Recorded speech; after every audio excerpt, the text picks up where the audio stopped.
a lot and talked about penises. So this briefly is about that.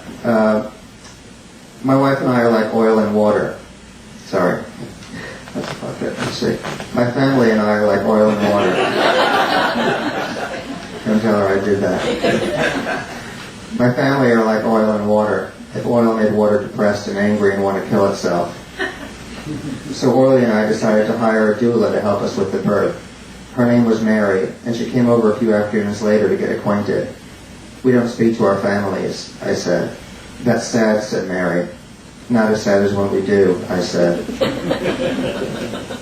Mary advised us on doctors and midwives and supplementation, on amniotomy and its relation to umbilical cord prolapse, on the overuse of epidurals and the underuse of perineal massage to avoid unnecessary episiotomies, on the disadvantages of lithotomy and the advantages of prenatal yoga.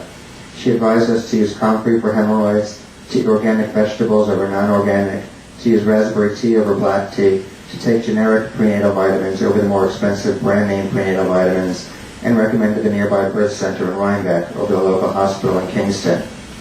"Where do you stand on circumcision?" I asked. Mary stepped backwards and held up her hands. "That's really your decision," she said. When Mary had gone, Orly and I went for a hike. We moved to our house in the woods of Ulster County nearly 10 years ago. The property backs up on nearly 1,000 acres of protected watershed, and there's rarely a day that we miss our hikes along the steep, abandoned logging trails and rock-strewn, dried-up creeks that begin just outside our front door. We talk about our work, our hopes, our fears. We resolve arguments. We apologize if we've been wrong. We draw closer together if we've somehow been drawn apart. The trees must be sick of us. "Here he goes with the mother talk," says the maple. "I remember," says the surly old oak, "when they used to get stoned and fuck out here." "But what about the Holocaust?" I asked Orly that afternoon. Orly sighed. "What about the Holocaust?" As we walked along an old trail that wound its way up the mountain, I told her the story I'd heard so many times growing up, the story of the old Jewish lady in the concentration camp who circumcised an infant just before its death at the hands of the Nazis. One black evening, the SS had announced that the following morning they were going to kill all the infants in the camp. The old woman began weeping and crying, and she threw herself at the feet of a passing Nazi soldier, begging him for the knife he carried in his belt. The Nazi smiled, thinking that the old Jew wanted to kill herself, and handed her the knife. The old woman fell to her knees and opened the bundles of rags she had been carrying. Inside lay an infant boy, and before the Nazi could stop her, she bent over and circumcised him. "You have given us a child," she cried aloud to God, "and returned to you a Jew." It was autumn, and hunting season was a few weeks away. In the distance, someone fired a rifle, and the sound ricocheted off the hills and through the valleys. "And then what happened?" asked Orly. "I don't know. He killed them, I guess."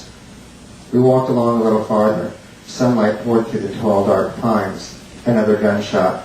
Deer looked for their passports. Bears begged to be hid in their neighbor's attic. "I don't know what to do," I said. "On the one hand, it's insane. It's mutilation. On the other hand, maybe he should have a connection to his past. On the other hand, I worry God will kill him if we don't do it. On the other hand, I feel guilty not circumcising him when so many Jews in history died for the chance to. I'm like fucking Vishnu here with all these hands." "Didn't they kill babies every day?" asked Orly. "What?" "It was the Holocaust," she said. "They killed babies every day. It wasn't like, okay, today we're killing babies." Another gunshot, closer this time. I suppose that they did kill babies every day, but explained that perhaps that wasn't the point. The point was how important this tradition has been to the Jewish people. And again, isn't tradition just another word for that particularly religious, self-righteous, non-thinking inertia that propels so many to extremes they might ever have engaged in, had they stopped to actually consider, to weigh, to examine? It was treacherous enough, I complained, trying to determine my own beliefs, but here I was being asked to determine someone else's, as someone else that hadn't even developed genitals yet, let alone a philosophy of religion. "How did she know how to do a circumcision?" Orly asked. "Who?" "The old lady." "I don't know, it can't be that difficult."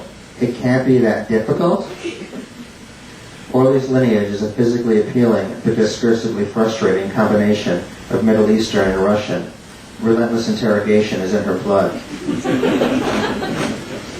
"I'm sorry," she continued, "but I'm having a hard time believing this Nazi just handed his knife to a Jewish prisoner.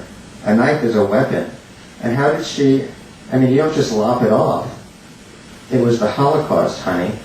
She kicked a stone down the trail. I know it was the Holocaust. I just don't see how rounding people up in concentration camps suddenly makes them all moils. That's all. Locking me up in Auschwitz isn't going to make me a fucking surgeon. It was a tense time. We were conflicted about the foreskin, nervous about the baby, and terrified that the introduction of the baby would somehow reintroduce with him the families from which we had worked so long to distance ourselves. The sun began to set, and I called for the dogs, worried that someone was out there getting an early jump on hunting season. Harley and Duke are Rhodesian Ridgebacks, and without their orange safety vests, they look a lot like deer. If I could only get one of those vests to protect us from God, I wouldn't even be thinking of circumcising our son. I'm sorry, said Orly. We held hands and headed back down the mountain. It's okay, I said. The story sounds like bullshit, that's all, she said. I put my arm around her as we stumbled along the trail home. I wish she had been there. I wish she had been there when Rabbi Kahn screwed me on the blessing day. I wish she'd been there when I discovered the stone of pornography.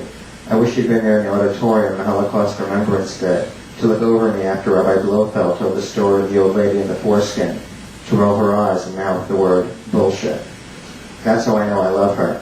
That's how I know I want to be with her forever. And that's how I know that God is going to kill her. All right.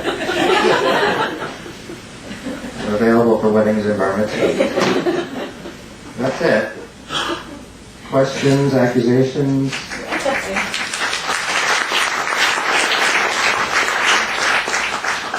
How did you escape?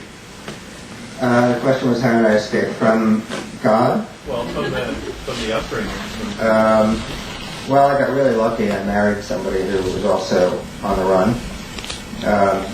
It was like one of those prison buddy escape kind of thing. And it took about 15 years, and it wasn't easy. I haven't fully escaped from God. That's why I keep my cell phone on during readings, because I'm sure I'm going to get the baby's dead phone call in the middle of one of these things. But that was pretty much it. It was just getting away from that community. I mean, the truth is, when you leave, they slam the door behind you. So it was just a question of getting to the point where I realized this is hurting everybody, and then they help. Sure. Have you always been a writer? No. I came to it pretty late, actually. I've always been a reader. One of the only kind of safety places for me in that world was libraries. I would just go to libraries a lot and then steal books and not return them. So I had a huge collection of books at home with the front page torn off, where they had the pocket.